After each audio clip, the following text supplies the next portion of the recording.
Assalamualaikum warahmatullahi wabarakatuh. Perkenalkan, nama saya Cindy Rahayuning Tias. Saya dari Prodi Tasawuf dan Psikoterapi, Fakultas Usuluddin dan Filsafat UIN Sunan Ampel, Surabaya. Di sini saya akan menjelaskan tentang tarekat Alawiyah. Nah, apa aja sih yang akan kita bahas? Yang pertama, saya akan membahas tentang sejarah tarekat Alawiyah. Yang kedua, saya akan membahas tentang tokoh-tokoh tarekat Alawiyah. Yang ketiga, membahas tentang silsilah tarekat Alawiyah. Dan yang terakhir, yang keempat, saya akan membahas tentang doktrin atau ajaran tarekat Alawiyah. Oke, langsung saja kita masuk pada pembahasan yang pertama mengenai sejarah tarekat Alawiyah. Di sini saya membaginya menjadi dua, yakni asal-usul Bani Alawi, dan yang kedua, sejarah berdirinya tarekat Alawiyah itu sendiri. Yang pertama, asal-usul Bani Alawi. Pada poin pertama, di kota Basra terjadi pemberontakan hebat yang dilakukan oleh kaum Jin dan Haramita sehingga mengakibatkan ratusan ribu nyawa tak terselamatkan. Jadi, sekitar pada abad 10 Masehi, kota Irak dan sekelilingnya mengalami kekacauan baik politik maupun sosialnya. Hal tersebut membuat masyarakatnya menjadi ketakutan dan tidak tenang. Nah, peristiwa tersebut berbarengan dengan pemberontakan yang terjadi di kota Basra. Pemberontakan ini dilakukan oleh kaum Jin dan Haramita. Jadi, kaum Jin ini merupakan kaum Buddha asal Afrika. Pemberontakan ini pada awalnya terjadi karena kaum Jin diambil paksa dari Afrika untuk dijadikan sebagai petani garam. Mereka disuruh untuk mengeringkan rawa-rawa garam. Kemudian, kaum Jin mendapatkan perlakuan yang buruk dari tuannya, dan dari situlah mereka akhirnya memberontak. Pemberontakan tersebut dipimpin oleh Ali bin Muhammad. Kaum Jin mencoba untuk menguasai kota Basra. Mereka melakukan perusakan-perusakan terhadap bangunan-bangunan dan tempat ibadah. Selain itu juga mereka melakukan penjarahan pada kaum wanita di kota Basra, dan pemberontakan ini mengakibatkan ratusan ribu nyawa tak terselamatkan.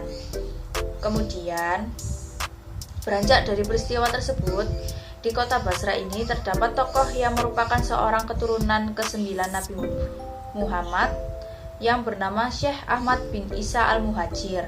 Nasabnya hingga Rasulullah, yakni Ahmad bin Isa al-Muhajir bin Ali al-Uraidi bin Ja'far Shadiq bin Muhammad al-Bakir bin Ali Zainal Abidin bin Husain bin Ali bin Abi Thalib yang merupakan suami dari Fatimatus Zahra bin Muhammad.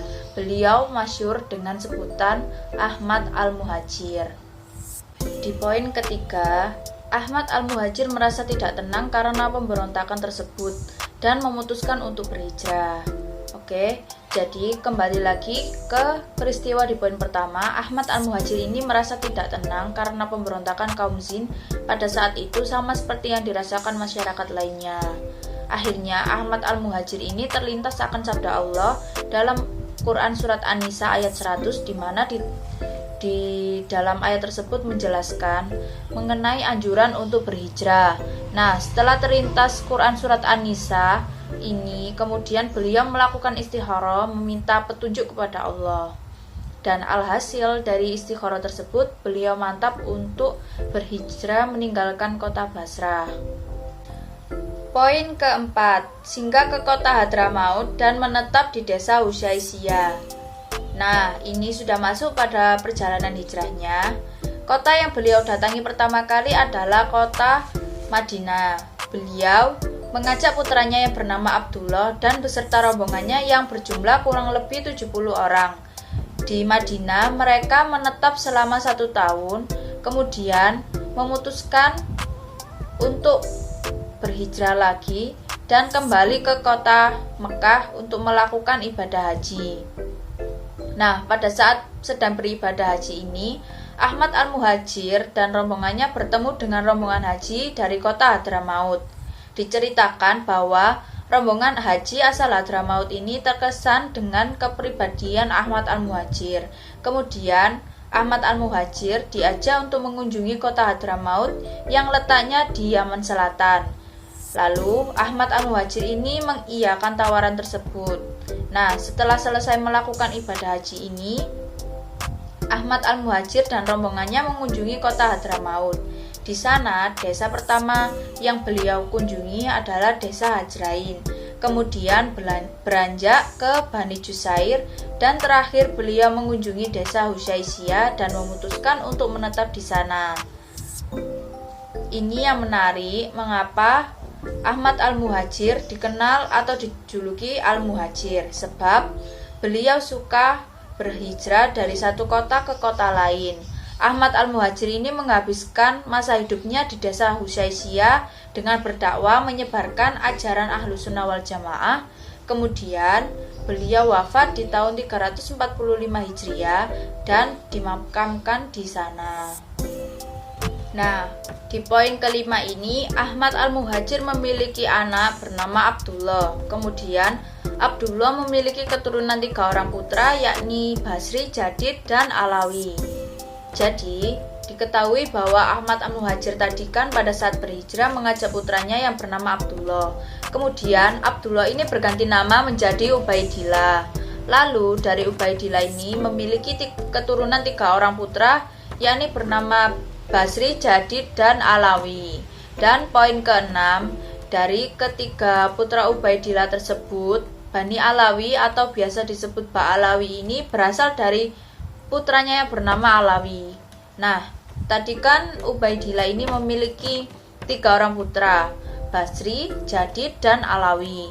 Dari ketiga putranya Ubaidillah ini, nasab dari kedua putranya sudah terputus dan hanya tinggal menyisakan keturunan dari Alawi atau disebut Bani Alawi atau Ba'alawi.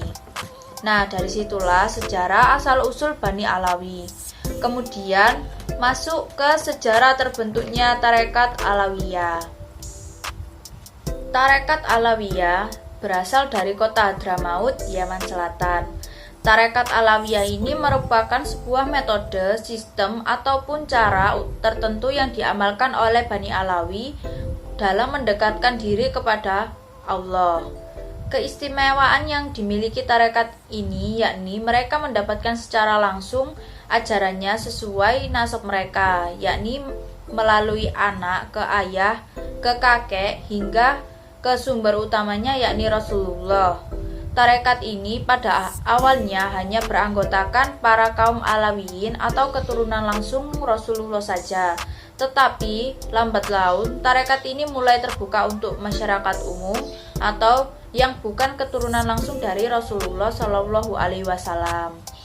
Pada mulanya, Tarekat Alawiyah ini hanyalah sebuah tradisi dari kelompok Ba'alawi atau keluarga Alawi yang mana dipelopori oleh Ubaidillah bin Ahmad bin Isa Al-Muhajir. Dan nama Alawiyah pada tarekat ini diambil dari nama putra Ubaidillah bin Ahmad bin Isa Al-Muhajir, yakni Alawi. Hal tersebut dilakukan dengan tujuan untuk menjaga nasabnya agar tidak terputus dengan Rasulullah dan juga sebagai pembeda bagi kedua saudaranya yakni Basri dan Jadid. Seorang tokoh Alawi yang bernama Muhammad bin Ali atau dikenal dengan sebutan Al-Faqih Al-Muqaddam mencoba mengembangkan tradisi Ba'alawi menjadi sebuah tarekat. Jadi setelah mendapatkan khirqah dari gurunya yang bernama Syekh Abu Madyan Al-Maghribi, beliau memadukan tradisi leluhurnya dari jalur Ahlul Bait yang bersambung hingga Rasulullah dengan tradisi tarekat yang bersumber dari gurunya, yakni Syekh Abu Madyan Al-Maghribi yang juga sanadnya bersambung hingga Rasulullah, hingga pada akhirnya jadilah sebuah tarekat yang bernama Tarekat Alawiyah. Kemudian pada masa selanjutnya, yakni pada masa Abdullah Al-Haddad, Tarekat Alawiyah mengalami pembaharuan yang mana beliau memberi warna baru dalam ajaran tarekat ini berupa dasar-dasar Tarekat Alawiyah. Abdullah Al-Haddad menuturkan bahwa ajaran Tarekat Alawiyah merupakan gabungan dari Tarekat Ghazaliyah dan Saziliyah, yang mana Tarekat Ghazaliyah berfokus pada riyadul abdan atau latihan fisik seperti zikir, wirid, sedangkan Tarekat Syaziliyah berfokus pada riyadul qulub atau latihan hati seperti syukur, ikhlas, dan lain-lain. Tarekat Alawiyah ini memiliki sebuah ciri khusus dalam hal dibaiat, ditalqin, dan ijazah tertentu tidak bersifat keharusan, melainkan bersifat afdoliyah saja. Juga praktek zikir dan wiridnya yang terbilang cukup ringan dan mudah diamalkan oleh para pengikutnya, karena tarekat Alawiyah ini lebih berfokus pada amalia dan akhlak manusia. Oke, selanjutnya kita masuk pada pembahasan yang kedua mengenai tokoh-tokoh tarekat Alawiyah. Yang pertama ada Muhammad bin Ali atau Al-Faqih Al-Muqaddam. Nama lengkapnya adalah Muhammad bin Ali bin Muhammad Sohib Mirbat bin Ali Kali Khosam bin Alwi bin Muhammad bin Alwi bin Ubaidillah bin Al-Muhajir bin Ahmad bin Isa bin Muhammad bin Ali bin Ja'far Shadiq bin Muhammad Al-Bakhir bin Zainal Abidin bin Imam Husain bin Ali bin Abu Thalib bin Muhammad Sallallahu Alaihi Wasallam. Beliau lahir pada tahun 574 Hijriah atau 1154 Masehi di kota Hadramaut, Yaman. Beliau merupakan seorang yang ahli agama terutama dalam bidang fikih dan tasawuf. Beliau merupakan tokoh pertama tarekat Alawiyin yang mengenalkan dan mengajarkan ajaran tasawuf, yang mana sebelumnya beliau telah mendapatkan khirqah dari gurunya yang bernama Syekh Abu Madyan Al-Maghribi. Dan dalam kepemimpinannya, beliau banyak melahirkan ulama-ulama besar seperti Said bin Umar Balhaf dan Abdullah bin Muhammad Ibad. Di dalam silsilahnya, beliau memiliki dua nasab kepada Rasulullah, yakni pertama dari ayahnya yang bernama Al-Imam Ali bin Muhammad dan kedua dari gurunya yakni Syekh Abu Madyan Al-Maghribi. Kemudian tokoh yang kedua adalah Abdullah bin Al-Haddad.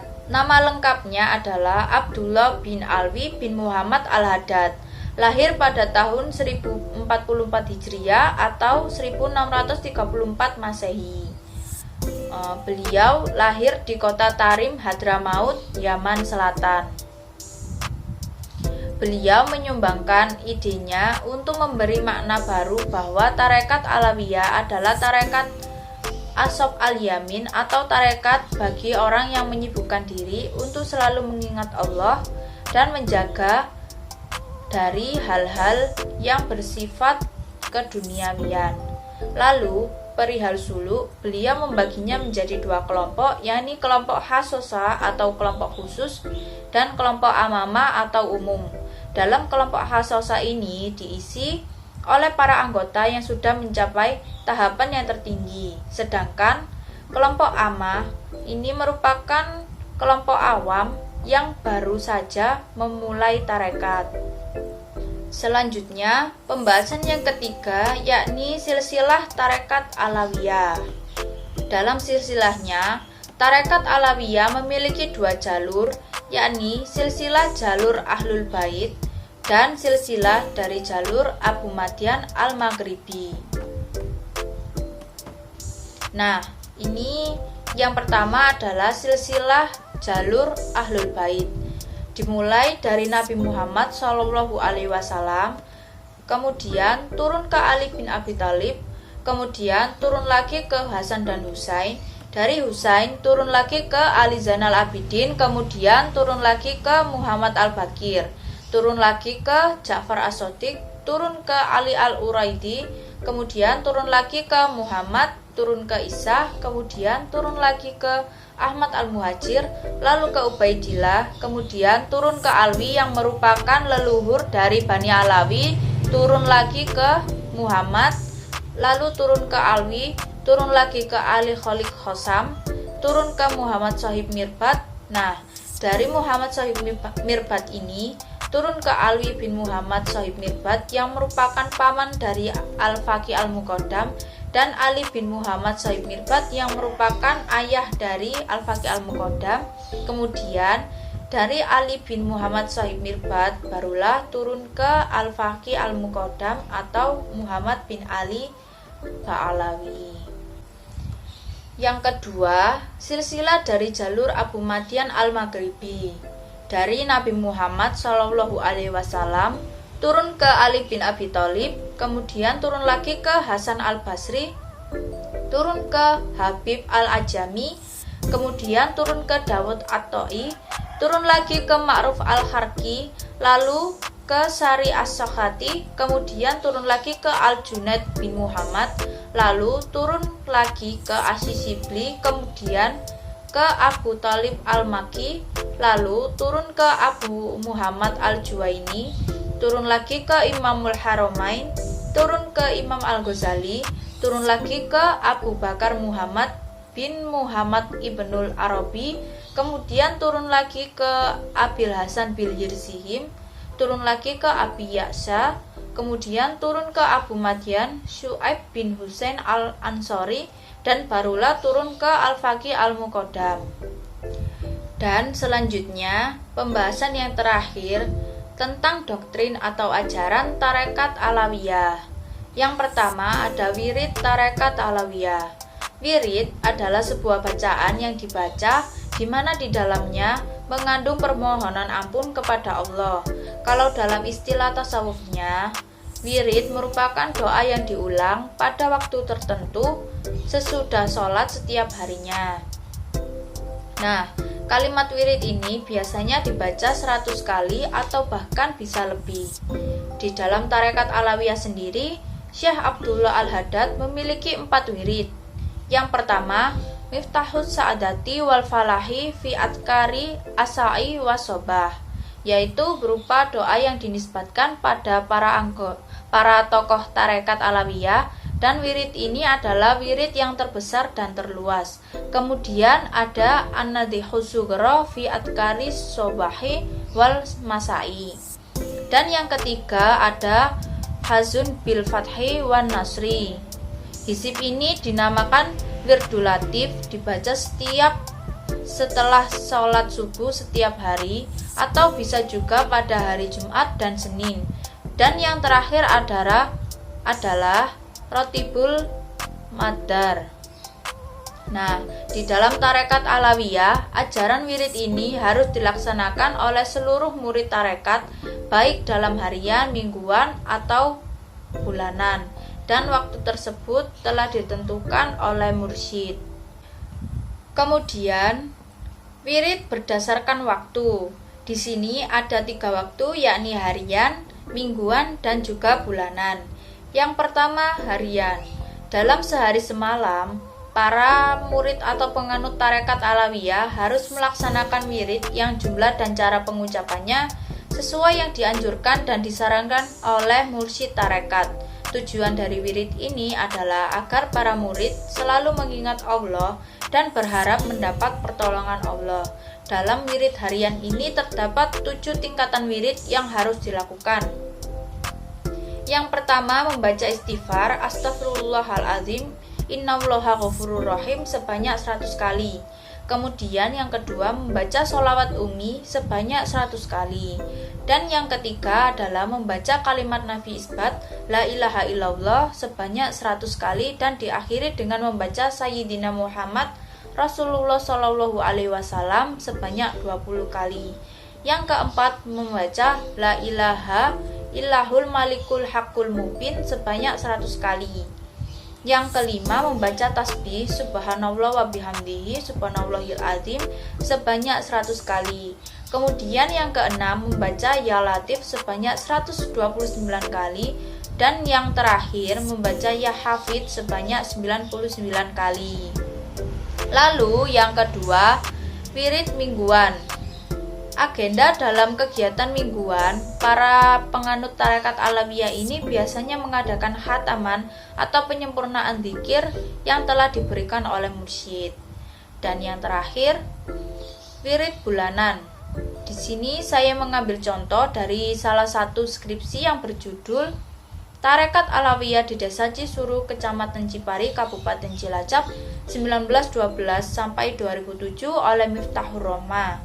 Nah, di dalam skripsi tersebut penulis melakukan penelitian mengenai Tarekat Alawiyah yang ada di sana. Dan di dalam skripsi ini menjelaskan bahwa pada daerah Desa Cisuru, Kecamatan Cipari, Kabupaten Cilacap, para anggota Tarekat Alawiyah di sana mengadakan pengajian di masjid yang rangkaian kegiatannya terdiri dari pembacaan sholawat, tawasul, dan kemudian pengajian inti yang berisi tema syariat agama Islam yang disampaikan oleh Khilafah Tarekat Alawiyah, yang kemudian dilanjutkan dengan sholat berjamaah saat pengajian telah usai. Kemudian ajaran yang kedua adalah zikir. Di dalam Tarekat Alawiyah, zikir dikenal dengan nama zikrullah. Zikir dilakukan dengan posisi duduk bersila dan dalam keadaan suci dari hadas besar maupun hadas kecil. Kemudian menghadap kiblat, menundukkan kepala dan bersikap tenang. Kemudian pikiran hanya dipusatkan kepada Allah semata dan meyakini bahwa Allah Maha Besar dan merasa bahwa diri ini sangat kecil di hadapan Allah. Zikir terbagi menjadi dua, yakni zikir jabar atau zikir yang dilafalkan dan zikir sir atau zikir di dalam hati. Dan dalam tingkatan makom, zikir terbagi menjadi 3 tingkatan tergantung pada kondisi hati seorang salik. Yang pertama adalah ahli ghaflah atau lalai. Orang-orang yang berada dalam golongan ini melakukan zikir hanya semata-mata sebagai formalitas saja. Kemudian, yang kedua adalah ahli suluk. Pada golongan ini bisa dikatakan bahwa orang-orang sudah bisa istiqomah dengan zikir, yang artinya hatinya juga senantiasa mengikuti zikir lisannya. Dan pada tingkatan yang terakhir adalah khawas. Dalam golongan ini ditempati oleh para sufi yang telah mampu menangkap setiap detakan batin yang terjadi di dalam dirinya. Menurut golongan ini, zikir sudah menjadi bagian dari hidupnya. Dan ajaran yang ketiga adalah konsep ketaatan. Di dalam Tarekat Alawiyah, salah satu bentuk ketaatan kepada Allah yakni zuhud. Seorang salik yang batinnya senantiasa taat kepada Allah, maka ia akan sangat berzuhud dan sangat senang dalam urusan akhirat, senantiasa untuk bermuhasabah dan mendapatkan ilmu dari Allah. Orang yang berzuhud akan selalu merasa membutuhkan Allah dan menyerahkan segala urusannya kepada Allah. Bentuk ketaatan batin lainnya dalam Tarekat Alawiyah adalah sabar. Di dalam Tarekat Alawiyah ini, konsep ketaatan sabar lebih dikenal dengan sabar bersama Allah. Yang dimaksudkan adalah menaati hukum Allah, menaati untuk selalu berada di jalan yang diridhoi Allah, dan juga menaati apa yang telah ditentukan oleh Allah. Kemudian ketaatan selanjutnya adalah ikhlas dan jujur. Maksud dari konsep ketaatan ini adalah ikhlas dan jujur dalam meningkatkan dan menguatkan sikap istiqomah kepada Allah, dan juga ikhlas dan jujur dalam menuntut ilmu dan menjalani makrifat akan meningkatkan akselerasi menuju Allah. Sekian yang bisa saya sampaikan, kurang lebihnya mohon maaf dan terima kasih. Wassalamualaikum warahmatullahi wabarakatuh.